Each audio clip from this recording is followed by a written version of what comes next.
Hello everyone, আসসালামু আলাইকুম। আশা করি সবাই ভালো আছেন। আজ আমরা মূলত আলোচনা করব মাইক্রোস্টকের কিছু ওয়েবসাইট নিয়ে, যেখানে চাইলে আমরা বিভিন্ন ধরনের গ্রাফিক টেমপ্লেটগুলো বিক্রি করতে পারি। তবে আজকের আলোচনার বিশেষত্ব হচ্ছে কোন মার্কেটে কোন ডিজাইনগুলো বেশি চলে, এই মার্কেটগুলো নিয়ে একটু বিস্তারিতভাবে আলোচনা করা। সো আমি কথা না বাড়িয়ে সরাসরি স্ক্রিনে চলে যাই। আমি এখানে কিছু ওয়েবসাইট ওপেন করে রাখছি। আমি একটা একটা করে এক্সপ্লেন করার চেষ্টা করব কোন মার্কেটে কোন ডিজাইনগুলো সবচেয়ে বেশি সেল জেনারেট করে। সো সর্বপ্রথম হচ্ছে ক্রিয়েটিভ মার্কেট। ক্রিয়েটিভ মার্কেটের নাম আমরা প্রায় অনেকেই জানি, অনেকেই শুনছি। এই ক্রিয়েটিভ মার্কেটের কিছু বিশেষত্ব আছে, কিছু ডিজাইন আছে এই ক্রিয়েটিভ মার্কেটে খুব ভালো চলে। যখন আমরা ক্রিয়েটিভ মার্কেটের উদ্দেশ্যে গ্রাফিক ডিজাইন নিয়ে কাজ করব, তখন আমরা চেষ্টা করব এই মার্কেটে ফাইলগুলো বড় রাখার জন্য, কিংবা যদি আরো সহজ ভাষায় বলি তাহলে হচ্ছে এখানে যে ফাইলগুলো দিব সেই ফাইলের ভেতর টেমপ্লেটগুলো যেন বেশি রাখতে পারি। উদাহরণস্বরূপ আমি সার্চ করি ইনস্টাগ্রাম লিখে, ইনস্টাগ্রাম টেমপ্লেট। আচ্ছা, সো ইনস্টাগ্রাম টেমপ্লেট লিখে সার্চ করলে আমরা দেখতে পারবো, এডুকেশনাল ইনস্টাগ্রাম, এডুকেশনাল ইনস্টাগ্রাম। আর যখন আমরা এখানে যাচ্ছি তখন আমরা দেখতে পাচ্ছি যে 50টা ইনস্টাগ্রামের পোস্ট টেমপ্লেট অলরেডি এখানে করা আছে, 30 প্লাস কন্টেন্ট আইডিয়া।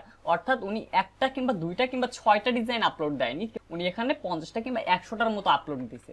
আরো যদি একটু দেখেন তাহলে দেখতে পারবেন সবগুলোতেই প্রায় 150 কিংবা 150 এরকম বড় বড় কিংবা এরকম অনেকগুলো টেমপ্লেটকে একটা বান্ডেল করে আপলোড করা হয়েছে। আর আমরা যদি এই ওয়েটা ফলো করি তাহলে আমরা ক্রিয়েটিভ মার্কেট থেকে খুব ভালো সেল জেনারেট করতে পারবো।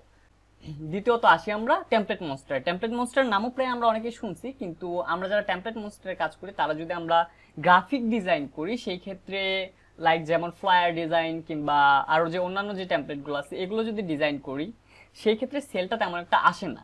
তবে টেমপ্লেট মনস্টার যে জিনিসের জন্য বিখ্যাত সেটা হচ্ছে ওয়েবের জন্য বিখ্যাত। সাধারণত আপনি যদি ওয়েব করতে পারেন, ওয়েব ডিজাইন রিলেটেড কিছু করতে পারেন, সেই ক্ষেত্রে টেমপ্লেট মনস্টার আপনার জন্য অনেক বড় একটা ব্লেসিং হয়ে কাজ করতে পারে। আর যারা আমরা এখনো প্রোগ্রামিং পারি না তারা চাইলে কিন্তু আমরা যেরকম হচ্ছে পাওয়ার পয়েন্টের টেমপ্লেটগুলো আছে, প্রেজেন্টেশন টেমপ্লেট নিয়ে যদি কাজ করি তাহলে কিন্তু অনেক ভালো একটা সেল জেনারেট করা পসিবল। যারা আমরা টেমপ্লেট মনস্টারে কাজ করি তাদের আমাদের টার্গেট রাখতে হবে হয়তোবা আমরা কোড রিলেটেড, ওয়েব রিলেটেড কিছু করব, নয়তোবা আমরা চেষ্টা করব আপনার অনেক বড় বড় ব্রোশিউর টেমপ্লেট ডিজাইন কিংবা power point presentation template design, এই টাইপের টেমপ্লেটগুলো বেশি করার জন্য। আর যদি এই কাজটা করতে পারি তাহলে আমরা টেমপ্লেট মনস্টার থেকে একটা ভালো সেল জেনারেট করতে পারবো। আপনাদেরকে এখন আমি দুটো নতুন মার্কেটের সাথে পরিচয় করিয়ে দিব, যদিও বা অনেকে জানেন কিংবা অনেকে জানেন না। তার একটা হচ্ছে আইকন স্কাউট।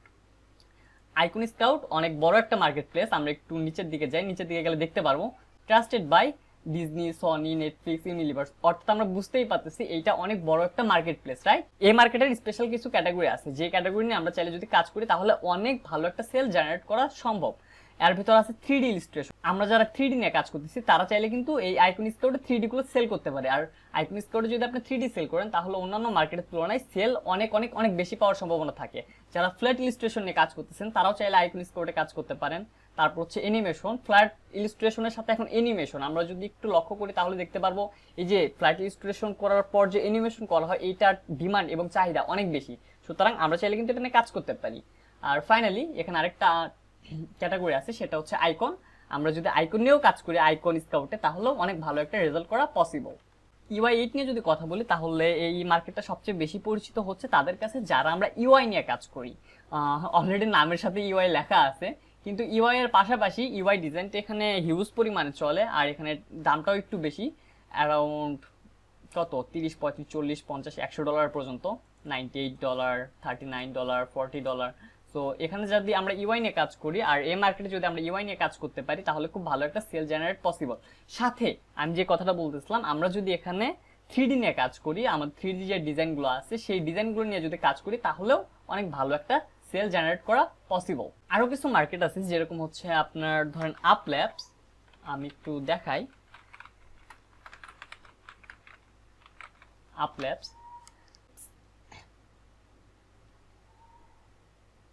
আপল্যাবসের বেলাও কিন্তু সবচেয়ে বেশি যে ডিজাইনটা প্রোডাক্টটা চলে সেটা হচ্ছে UI ডিজাইন।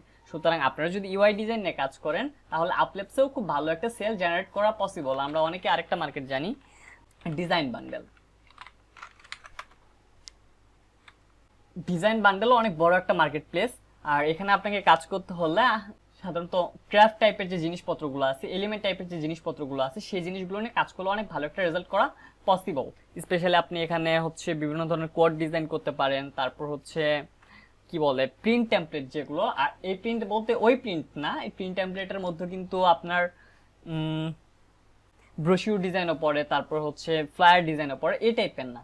যারা সাধারণত হচ্ছে টি শার্ট, তারপর মগ ডিজাইন কিংবা বাসার যে বালিশের কাভার ডিজাইন লাইক দ্যাট এরকম টাইপের প্রিন্ট টেমপ্লেট নিয়ে যারা কাজ করেন তারা চাইলে ডিজাইন বান্ডিলে খুব ভালো একটা সেল জেনারেট করতে পারবেন। আপনি একটু ঘুরে দেখবেন যে এই মার্কেটে কোন ডিজাইনগুলো বেশি চলে।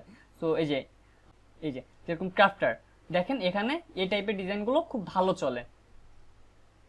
আরও বিভিন্ন ধরনের মার্কেট আছে যে মার্কেটগুলো খুব বেশি পপুলার, কিন্তু আমাদের কাছে স্পেশালি আমাদের দেশে আমাদের ডিজাইন কমিউনিটিতে কিছুটা আন্ডার রেটেড টাইপের। আর আপনি যদি এমন ভালো কোনো মার্কেট জানেন তাহলে ডেফিনেটলি আপনি আমাকে কমেন্ট বক্সে জানাবেন। আর এখনো যদি কেউ সাবস্ক্রাইব না করে থাকেন অবভিয়াসলি সাবস্ক্রাইব করবেন, আমি চেষ্টা করবো রেগুলার ভিডিও আপলোড করার জন্য। দেখা হবে নেক্সট এপিসোডে, ভালো থাকবেন, ধন্যবাদ সবাইকে।